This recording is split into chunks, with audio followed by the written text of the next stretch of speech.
Хороший русский башкирец Аббас Галямов вновь решил всех попугать кровавыми последствиями в случае распада России.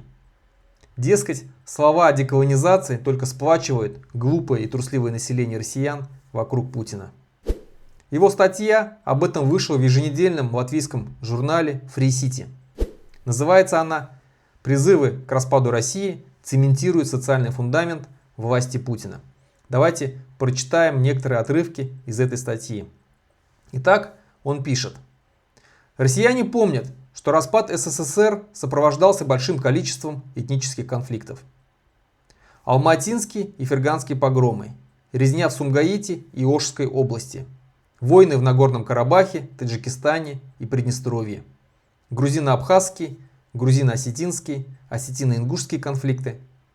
В конце концов, две наших чеченских войны. Счет погибшим в ходе этих трагических событий идет на сотни тысяч. Мысль о том, что нечто подобное может повториться еще раз, способна до смерти напугать жителей России, сплотив их вокруг нынешнего режима.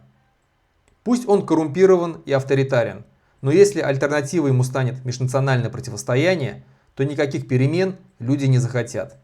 Дескать, уж лучше вечный Путин. Парадокс в том, что искренне ненавидящие нынешнюю власть отечественные деколонизаторы, те самые, что заявляют о необходимости распада России, цементируют ее социальный фундамент лучше, чем все Z-сообщество вместе взятое. Ну и так далее по тексту. Здесь мы видим старую избитую уловку о неминуемом кровавом распаде России, которая сотни раз на самом деле опровергнута сегодняшними реалиями. На самом деле 25-летнее управление России, которую так любит Аббас Галямов, привело к сотням тысяч жертв в нескольких войнах, организованных путинским режимом. На данный момент в этом недогосударстве тысячи репрессированных и миллионы изгнанных из страны. В России царит идеология имперства, русского нацизма и нетерпимости ко всему нерусскому. Открыто убивают ярких и видных оппозиционеров. В стране орудуют неонацистские русские группировки, которые бьют и убивают людей по национальному признаку, такие как русская община, двуглавый орел, северный человек и так далее. Никогда мир так не был близок к ядерной войне, как сейчас, именно из-за действий России, когда Путин, угрожая всем своим противникам, обещает нажать ядерную кнопку.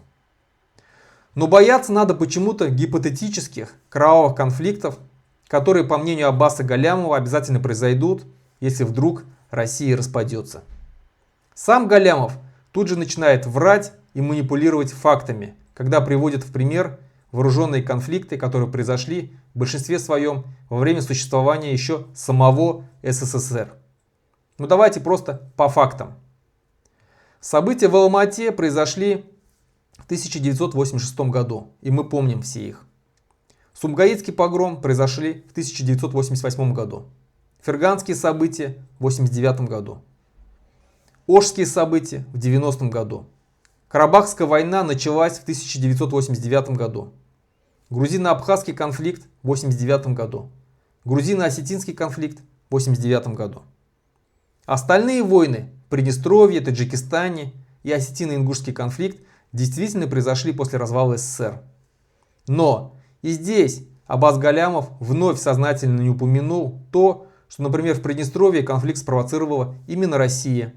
И мы помним сотни и тысячи русских добровольцев, которые ехали в Приднестровье воевать за так называемый русский мир. А конфликт между ингушами и осетинами произошел именно из-за действия советских властей, которые произвольно нарезали границы так, что это и привело к кровавому конфликту. Мало того, этот бывший спичрайтер Путина, чем так любит гордиться Аббас Галямов, зачем-то приплел сюда две чеченские войны, которые начала его любимая Россия уже в 90-х годах. Вот такие они во всем, эти апологеты единой и неделимой ПРБшечки, прекрасной России будущего. Врут, искажают факты и манипулируют сознанием людей, одновременно прикрывая всю ту мерзость, что творится прямо сейчас. Благо то, что никакого влияния они не имеют ни в России, ни в национальных республиках. А значит, наше дело правое, и мы обязательно победим.